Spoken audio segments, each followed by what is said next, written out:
guys, LoganCrews here again, and what a perfect week to redo this set of videos that I completely screwed up on the last time, and I'm redoing it here. And this time I'm going to limit myself to 3 minutes per movie, because no one wants to watch me talk for 20 minutes about one movie and have 10 of that and have an hour-and-a-half long video. No, absolutely not. People are going to fall asleep.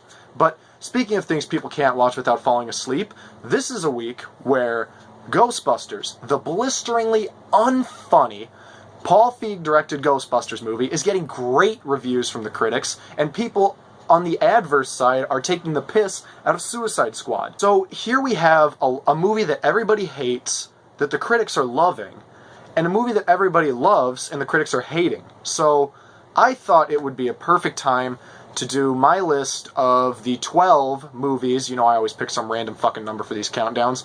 12 movies that I like but everybody else hates, and the flip side, 12 movies that I hate but everybody else loves. And I'm going to start with 12 movies I like that everyone else hates. Let's just get right to it. Number 12 is Funny People. Now, this is a movie that a lot of people did not like. They claim that this is one of, if not Judd Apatow's absolute worst movie. I wholeheartedly disagree. I really liked this movie. I mean, his worst movie. Have you seen This Is 40? I know nobody watched that in the theater, but if you did, you want to torture yourself and get it on home media. Why'd you do it? It made me want to drink a 40 while I was watching it. It's so bad. That movie did not need to be made. But here, this is a movie that I'm glad was made. Here we have a movie starring Adam Sandler, Seth Rogen, Leslie Mann, Jason Schwartzman, Jonah Hill, Eric Bana, RZA. Great cast. All give fantastic performances. And the thing that I admire a lot about this movie is that this is Judd Apatow's most mature movie. I mean, this is a movie that perfectly blends drama and comedy. Don't get me wrong, it does have problems, but it perfectly blends drama and comedy. It's funny, and it's sad, it's touching, it's endearing. I mean, all these characters are hilarious, and this is a movie that takes a glamorous lifestyle, you know, stand-up comedy. You know, we love to laugh at these guys, but then it shows that behind the scenes, it's maybe not such a glamorous lifestyle after all, and Adam Sandler kind of does like a Michael Keaton and Birdman kind of plays himself, and it's so funny, but it's also so dramatic at the same time. And Adam Sandler, so great in this. I mean, he's not a bad actor. You know, this is one of his top 5 best performances of all time. Of course, you got Reign Over Me, Spanglish, Funny People, Punch Drunk Love, Wedding Singer. With regards to Big Daddy and Men, Women, and Children, and even he was good in The Cobbler. I mean, that movie sucked, but he was good in The Cobbler, I thought. He was invested. He's not a bad actor. He just likes doing shit-tier comedies. The problems that I have with this movie do exist, and they do weaken the film overall. It's like every Judd Apatow movie, it's too damn long. And the length isn't what really bothered me, but it's the fact that it takes the first 2 hours of the movie. This is like a 2.5 hour long movie. Spoilers, by the way. Adam Sandler's character has this terminal illness, and it's him, you know, realizing that he needs to fix the wrongs that he's done in his life in the little time that he has. First 2 hours of the movie. It just magically solves that, and when I mean magically, I do mean magically solves that. 2 hours in, so the last half hour is just these relationship problems, and they're so out of place, they did not need to be that long. So it did slog for me, and in that sense, but then the ending kind of won me over, so I can see where a lot of people were turned off by Funny People, but I say it's worth watching. It's funny. It does talk about dicks a little too much, too many dick jokes, but the characters are funny, the subplots are funny. I like that it's somber, mixed with hilarious, which it is. And at times it really isn't as funny as it should be, but it is funny. Everyone's great. I thought it was a solid movie. Did have some storytelling problems. I still say it's worth a watch. Number 11 is 54. Now, this is a movie like Funny People that takes this lifestyle, this glamorous lifestyle, and it shows all the hardships, the toil, the misfortune, the scandal behind all the bright lights. I know this is a movie a lot of people haven't heard of, but it's the true story of Studio 54 and its rise and fall, and its behind-the-scenes battles with like sex, drugs, alcohol, death, and all that. And truth be told, I thought the movie was alright. I did like it, but it's no masterpiece. It's not a great movie. It could have been.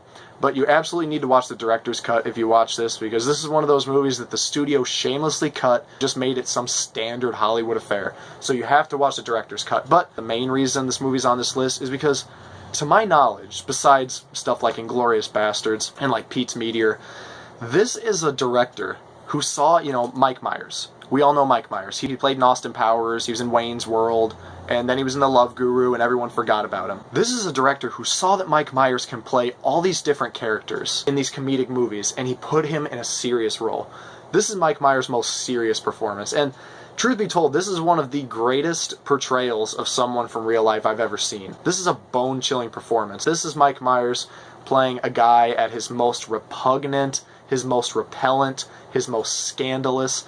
This is just like scum of the earth that he's playing, and he plays the club owner of Studio 54, and he tortures everyone he works with. His sexuality is really ambiguous, so he'll say things like, you know, you can't work here unless you let me suck your cock, or let me see you fucking your wife in front of me, or I'll fuck her for you. It's stuff like that. It's just such a hard role to play. I see Mike Myers at the top of his game doing, you know, all that stuff fresh off SNL, Austin Powers, fresh off Wayne's World. Play a character just so slimy, so skeezy. That's a risk, and it did work, because it made this movie, to me, really enjoyable and really memorable. His performance, absolutely bone-chilling. Don't get me wrong, like, Neve Campbell's good, Ryan Felipe, everyone hates him in this movie. I thought he was alright. I think Ryan Felipe's a good actor when he wants to be. Just do not watch fucking Antitrust. Ugh. 54 is a movie worth watching just for Mike Myers' performance. I mean, it's like a performance that leaves you speechless. About all I can say about that movie. It's not really spectacular, but I do like it. Number 10 is Mike and Dave Need Wedding Dates. Now, this is a movie that came out this year, and look, alright, this is not a masterpiece by any means, this is not a comedy classic, but people are saying that this is the worst comedy they've ever seen, the death of modern comedy, you know, things to that effect. I'm sorry, but I thought this was the funniest movie of the year. It's not perfect, it's got problems, not every joke lands, there are some annoying characters, annoying performances, awkward moments, just grating moments, and about in the middle of the movie, for about a half hour, maybe 20 minutes, it goes into a slog where it's just boring, I don't care, it's not funny, it feels like going through the motions, but with one scene, and emphasize the importance of what one scene can do in this movie. One scene wins it back in full force, and hint, it involves a push pop. I like Zac Efron in these raunchy comedies, but I will not go out of my way to see something just because he's in it, because Parkland was not worth it, and he did not need to be there. So, you need to take these Zac Efron movies wisely, because that awkward moment wasn't that funny either. It was actually pretty awkward. I thought he was funny in Dirty Grandpa, while the movie, you know, wasn't so funny, but he was funny in Dirty Grandpa, he's funny in Neighbors, he's funny in Neighbors 2. His deleted scene from The Interview was the funniest thing about that piece of shit. But here, him and Adam Devine have some of the best comedic chemistry I've ever seen, no exaggeration, and that's this movie's biggest asset. The performances, the chemistry, the delivery of these jokes, just 100% perfect. And some of these jokes on their own are not funny, but the delivery makes them funny. Aubrey Plaza, I don't like her in a lot of stuff. I didn't like her in Dirty Grandpa until the end when she has an old people fetish. But anyway, I don't know what it was about this movie. Just the direction that these actors are given is just hilarious. And I'll even go as far as to say that this movie made me laugh harder than Deadpool. And Deadpool is one of my favorite movies of all time. Deadpool was more consistently funny, more well-made, all that. But Mike and Dave Need Wedding Dates made me laugh so hard. At the end of the theater, it was hard for me to walk out. I was dying in the theater. I was laughing my ass off at some of these jokes, me and one of my friends. So goddamn funny. I recommend you see this. Don't expect Shakespeare. It's just funny. Again, there are misses. There's a Kate McKinnon impersonator who I don't even know the name of, playing a lesbian who's annoying as hell in the movie, so not everything works, but when it works, my God. It's hilarious. It really is hilarious. Number 9 is Brett Ratner's Hercules. Now, Brett Ratner is a director that a lot of people just say is like the worst piece of shit on earth. He can't make movies. Now, look, I liked Red Dragon and I liked this, but I will admit that Brett Ratner does have some shit under his belt. This is a guy that's like Michael Bay. You can't just go off his major flops. I mean, they've both made some alright movies. Even Michael Bay. I can think of 3 off the top of my head right now. Hercules, I know it's based off a graphic novel. I've not read the graphic novel, so I'm going off the movie on its own merits. But what I really liked about Hercules that I really didn't expect from a movie of this nature is it takes a different turn than the regular Hercules affair. You know, it takes his tale, you know, his story, and it delves into the issue of, is it real or is it really mythology? You know, is it just a myth? And we never really know. The movie leaves it shrouded in mystery. And I think that that's a strength in this case. And, you know, it goes into his backstory. You know, he's tortured by his backstory. You know, what really happened to his family? Did maybe he kill his family, or did someone else kill his family? We do end up knowing that, but it works as a twist. And then it goes into the person that Hercules is working for. You know, now he's like a mercenary. And it goes into corruption and greed, and it's a really surprising movie. I did not expect this much depth, this much twisty nature of the movie. This was really surprising. Like, I just expected a dumb, fun action movie where Dwayne Johnson kicks the shit out of people, and he does. The action in this movie, while it is PG-13, it's solid action. Like, it's really cool. The effects are, but the action's really cool. You can't go wrong with Dwayne Johnson. The cast is great in this movie. You know, you got John Hurt. He's great in this. Ian McShane spouting a self-deprecating one-liner every 5 minutes. He's hilarious in this. Joe Fiennes is in it for like 2 scenes, but he's good in it. And the costume design is great. This is just a movie that a lot of people don't like. This movie has a lot of stuff, you know, it has a lot of pith to it. I was just surprised. It's a surprising movie. I liked it. Action's fun. There's a lot more to this movie than just looking at the trailers, so definitely worth a watch. Number 8 is the horror movie Vanishing on 7th Street. Now, this is the most flawed movie that I'm going to mention on this list. Its ending sucks. Some of the performances are hokey. There's a bit too much dialogue. Its storytelling, it falters. It kind of goes nowhere. But adversely, I just love this movie. This is one of the scariest movies I've ever seen in my life. I don't know, just maybe me personally, but this is a movie directed by Brad Anderson. You know, he did Trans-Siberian, he did The Machinist. This is a guy that can just create a tense, haunting atmosphere of dread, of shock, of terror, and this movie does not exploit a cheap jump scare. The few jump scares that are in this movie, it earns every single one of them. But that's not what makes this movie scary. This movie is scary because every second this movie goes by, its atmosphere is just done so perfectly. It's just so nerve-wracking, it's visceral, it's frightening, and I don't want to give away the premise because this is a movie you need to watch. There are problems, but in my opinion, the problems are outweighed by the aspects of this movie that are just so well made. And as I said before, the performances aren't so great. You know, there's a kid in this it's his acting debut. He's fantastic in this. John Leguizamo, perfect. And his performance also elevates this movie's shock, its movie's scare value. He's perfectly cast. He's great in this. Hayden Christensen can be a good actor when he wants to be. And here, he's alright. Thandie Newton sucks. She's really bad in this movie. She's so hokey, not convincing for a second. No.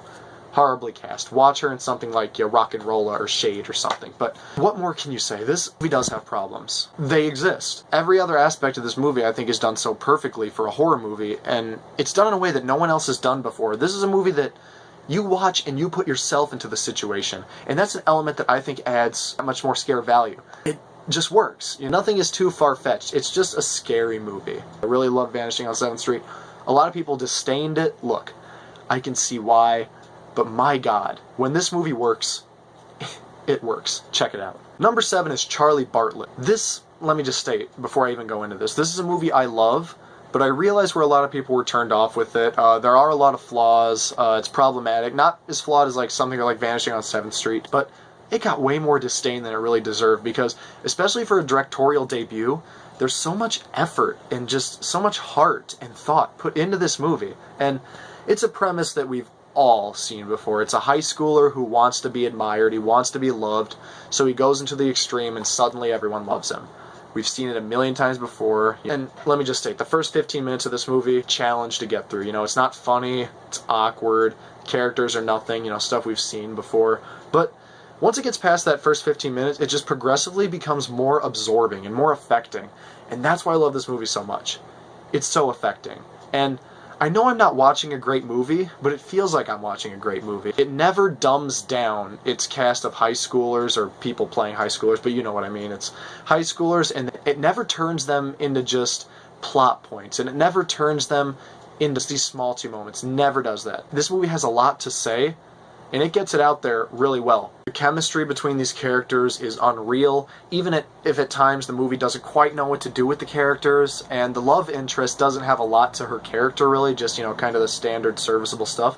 But yet the chemistry is so unreal between them, and Anton Yelchin's so sad. He's just starting out his career. He's so good in this. Robert Downey Jr. is great in this, and I miss when he did movies from like 2003 to 2009 when, you know, he was just coming back and he did like 5 movies a year. I miss that because Marvel has been holding that man hostage for too long. Another problem that I have with Charlie Bartlett is that Laughs are there. There aren't a lot. There aren't as many laughs as there should be, and the good jokes that it does have, it tends to kill them at times. So it's not quite as funny as it should be, but laughs are there. There are plot points that, just kind of make no sense, but we just kind of have to go with it. But nothing too dissuading. And I think this movie served its purpose of just being an affecting, absorbing movie. Like I said, I hate movies that just take people my age, people in high school, and just make them into the stupidest. No, it makes these characters flawed. It makes these characters have problems inside, in their lives.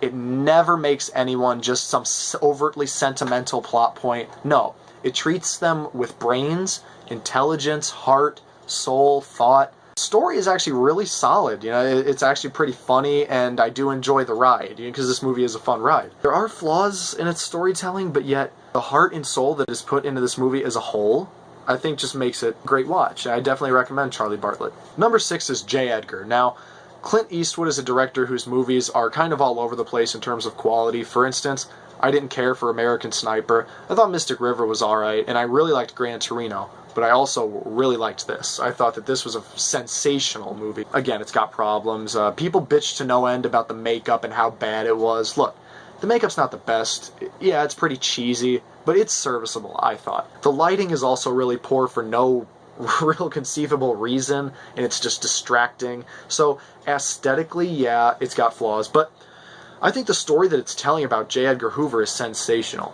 It does not take sides. It portrays him as just this great hero one moment, and then just the scum of the earth asshole the next moment. But even its storytelling does have issues at times. Like I said, the story itself is sensational for the most part, but there are, 3 or 4 scenes where the story will kind of be at one point, and it seems like, for instance, J. Edgar Hoover's mom is dying in the movie, and that'll be happening.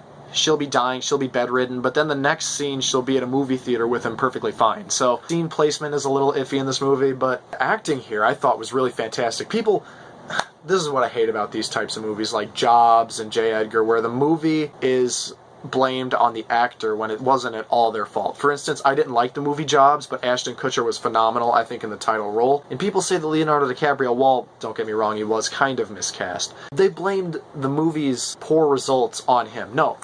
Leonardo DiCaprio gives the kind of 100% performance that is just rare. And he is so fantastic. He's gripping in this movie. You see a million different kinds of emotion on him. One of Leonardo DiCaprio's all-time best performances. If you're a fan of DiCaprio, you have to check this movie out. Armie Hammer should have won some sort of award for Best Supporting Actor for how great he is in this. And the good thing about that is that most of the time, Armie Hammer is really plain. The Man from U.N.C.L.E., The Social Network, here, best performance of all time, in his career anyway. Naomi Watts is great, Judi Dench is great, Dermot Mulroney's in this for like one scene, which I like because I like Dermot Mulroney and he's not in a lot of stuff. But definitely check this movie out. This is a movie I like because its storytelling doesn't take sides. Nothing is Hollywood about this, really. I mean, there are a couple things here and there, but its story is a rare Hollywood biopic that just doesn't feel like Oscar bait, really. I mean, it wants to tell this emotionally charged story about this very controversial figure in history, and I think it does. It does that really well. So I liked J. Edgar. I thought it was a fantastic movie. This is a gripping movie. People said it was boring. Again, I didn't think so. I really enjoyed J. Edgar. Number 5 is Shrek Forever After, or Shrek 4. Now, I love these Shrek movies. Ever since I was a kid, I've seen every Shrek movie in the theater. I really love these movies, and I loved Puss in Boots. I saw that in the theater as well. And it's a series I'd like to see more from, but if this is the series end, I'd be completely fine with that. And the thing I really like about Shrek 4 is that it does a lot of stuff, and it takes a lot of risks that sequels normally don't do, especially in terms of children's movies. Now, I didn't care for Shrek 3 so much. It did have some good stuff, don't get me wrong, it had its moments. For instance, I really liked Eric Idle as Merlin the Wizard, and I liked the stuff they did with the princesses, but otherwise, it was just really, they didn't do a lot too different from it. Its jokes were missed opportunities, and its storytelling was really awkward at the end. But Shrek 4 saw what was wrong with Shrek 3. And it changed it. It made it really good. And it made it into something different while still maintaining the feel that the Shrek series always has, that unique feel that it has always had. Like I said, this is a movie that takes a lot of risks. This is a complete tonal change. And I like that. I mean, you guys know me. I love the depressing, somber movies. I love them. this is surprisingly depressing, especially for a Shrek movie. This is surprisingly depressing, but it doesn't seem like just a ploy for like a last-ditch sequel, like, oh, let's, market it a little differently and, boom, there we have our last bit of money before the series tanks. No. There's actual effort put into this. There's thought put into it. It never seems like a gimmick or a tactic. I really, follow the story, and I really am with the story as it's moving, and it's very interesting, and it's funny. It's consistently funny, and I almost think that this is better than the first Shrek, Not quite there. There are a couple things here and there. Not every joke lands, but the ones that don't land are few and far between. So Rumpelstiltskin is a funny villain in this, better than just rehashing Prince Charming again in Shrek 3. Like I said, the risks that this movie takes, they work, and it makes this movie all the more funny, all the more endearing. And this is actually, yeah, it's depressing, it's sad, it's lighthearted too, it's funny, and we care about what's happening. It doesn't seem like just some last-ditch effort to make a sequel. No, this is very close with the first Shrek in terms of which one I like the most. And when I really start to think about it, it really is hard for me to decide because they're both so great. But I love Shrek Forever After. It's a fun ride, the action's great, the animation, best in the whole series. It's really spectacular animation, and it fits really well with the tone, and I really like what they did with that. I love Shrek 4, I love the Shrek movies, 3, but no, 4, really awesome. Great way to go out. Number 4 is Knife Fight. Going into this, I know a lot of people are not going to know what Knife Fight is. Basically, it's a political thriller. It's one of those movies that goes into the backdoor corruption, deceit, and scandal of politics. And if you like those kind of movies, like I love those kind of movies, this is a really intense, searing, and even provocative movie. This is a surprisingly well-made picture, and this movie was panned by critics upon release. And, there are one or two things here that I didn't care for about the movie that are flawed, like its ending isn't the best ending. It really ended on a dime. But otherwise, besides, one or two other things in its storytelling, I thought this was a really solid movie. I adore Knife Fight. This is not a movie for everybody. This is a dialogue-driven movie, and it's a short length, but it is a slow burner. I like those kind of movies, but here it works on just another level because this is some of the best dialogue ever put into film. I mean, ever. Some of the best dialogue on the screen, ever. It's so witty, it's so burning, it's so intense. This movie is gripping on its dialogue alone. And then we have Rob Lowe and his best performance of all time, and his most fully developed character, I think, because Rob Lowe's not the best actor, but he can be alright when he's in stuff like St. Elmo's Fire or Bad Influence, and even then those characters didn't seem fully realized. Here we have a fully realized character, and this is a movie that deals with people, situations that exist in real life. And that, again, is a layer that just makes it more affecting because even like Michael Clayton and like The Contender, some of the best political thrillers, have those problems where you have to suspend a lot of disbelief, especially The Contender. But here, I think this is better than The Contender. I think it might be on the same level as Michael Clayton. While it may not be quite as Oscar-y as Michael Clayton, but this is a noble movie and really worth checking out. I really seriously loved Knife Fight. This is a movie that's memorable, and it has a high rewatch value because of how pithy its dialogue is. Every sentence, every word is just so well thought out, and it's just so shockingly, unabashedly real. Like, it's scathing, and I really enjoyed it. This is a movie that takes no prisoners. I love it. Number 3 is Heart Huckabees. Now, look, this is not a movie for everybody. This is just I can see why a lot of people hated this. This is one of those balls to the wall, how weird can a movie possibly be experiences. But for me, I liked that. And the thing about David O. Russell and his movies is that he always tries to implement those little bizarre oddities into his movies. And for the most part, it works. It adds to the style, like American Hustle or Silver Linings Playbook. And adversely, he does know when to restrain those things, like in The Fighter. But a lot of the times they don't work, like in Joy or Accidental Love, because those are movies that have another purpose than to be just consistently ridiculously weird and quirky. Like, Joy was a movie that did not work, Accidental Love was a movie that did not work. The thing that makes I Heart Huckabees work is that it has no other purpose besides being a completely weird-ass movie. But it's strange because it's so affecting, and it's so hilarious, and it's so perfectly cast and perfectly acted that there are no words. But it works because that's what it wants to be. It wants to be just a ridiculously weird movie. And it succeeds. Like, this is a movie that is essential viewing. Like, you need to see this just to say, I saw I Heart Huckabees. It's weird, man. Like, it definitely involves, too. Mark Wahlberg's probably his best performance. He's amazing in this. All these actors are hilarious. Jason Schwartzman, Dustin Hoffman, Lily Tomlin, Naomi Watts, Jude Law. They're all hilarious in this movie. Some of the jokes don't quite land. Some of the jokes are too weird for their own good and too trying to be its own thing for its own good. And some events just lead to nothing. It's just such a bizarre experience that I was thoroughly entertained by it. I was thoroughly entertained by I Heart Huckabees. It was one of my favorite viewing experiences. Like, this is a movie that you will not forget. It's odd, but it wants to be odd, and it should be odd. Not like Joy, not like Accidental Love. It's first and foremost just hilariously screwball, and it works on that level. It's awesome. Number 2 is The Dictator. Now, this is a movie that I saw in theaters back in 2012 when it came out, and I was used to stuff like The Ali G Show or Borat or Bruno, another movie that everyone hated that I liked. But I was used to stuff like that, so I saw The Dictator and I really didn't like it initially. But now seeing it and knowing what a Sacha Baron Cohen movie that isn't Hidden Camera really should be, I really loved The Dictator. I thought it was consistently funny, consistently offensive. It seems like Sacha Baron Cohen here is just at the top of his game. General Aladdin is a really memorable character, a really funny character, a really well thought out character. A lot of people didn't like it. They said it was just okay. I thought it was really above average. I mean, the ending was stupid as hell, but I can oversee that because of how scathing the commentary is and how funny the jokes are and how funny just the stereotype bashing characters these are. And the thing that makes something like this work, whereas The Brothers Grimsby really doesn't work, is because this is a story that's engaging and it never takes itself for more than it really is. And of course it's directed by Larry Charles, way better than that fucking indecipherable shit that Louis Leterrier did. But Grimsby has laughs. I laughed my ass off during Grimsby, but the movie did not work. Its story is just stupid bullshit. This story's stupid bullshit, but it's stupid bullshit that we care about because these characters are something. The characters in Grimsby were nothing. The characters in Grimsby sucked. Nobby, the worst character of Sacha Baron Cohen's career, easily. If you guys like the shit that I put on my channel, the offensive, ridiculous jokes I put on my channel, you cannot miss The Dictator.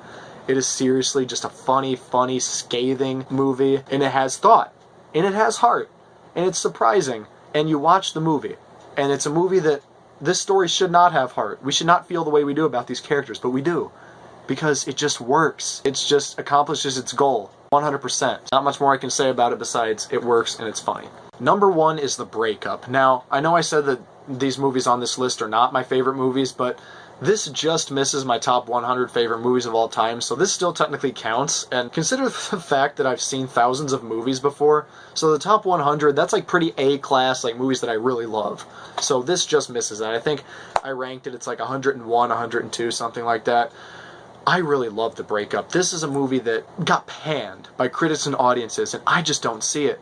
To me, this is almost a perfect movie. I mean, this is a movie that mixes drama and comedy better than any movie I think I've seen before. There are movies that do it really well, and that do it in perhaps a more engaging way, but this is the movie that does it the best, the most human way, the most non-Hollywood way. And that's the thing I love about this movie. You'd think that, you know, with the tired concept like this, or just the fact that it's a romance comedy starring Vince Vaughn and Jennifer Aniston, that it would just outright suck and just be glossy and just be all the things that proliferate the crappy-ass generic scripts that Hollywood shits out and gives this genre a bad name when there are some really good entries to this genre, like Jerry Maguire. But no, this movie transcends all that. This is a movie that poses one of the most interesting romance arcs that I've seen in film. This is one that I just genuinely care about. This is Vince Vaughn at his absolute best. Jennifer Aniston's at her comedic best. I mean, her best performance is in the movie Cake, which wasn't really good. This is a movie directed by Peyton Reed, who hit or miss. He made Yes Man, which didn't work, and he made Ant-Man, which did work. But this is his best film of all time. This is a seriously solid film. I just cannot give this movie enough credit. This is a seriously awesome movie. It's uproariously funny, and it's just so touching and effectively sad at the same time. Like, this is a perfect blend of those elements, yet critics just hated this movie. Did they expect it to just be a full-on comedy? No. Its characters are funny, of course. It's got Jon Favreau and Vince Vaughn doing what they do best. It's got one of my favorites, Jason Bateman. He's hilarious in this.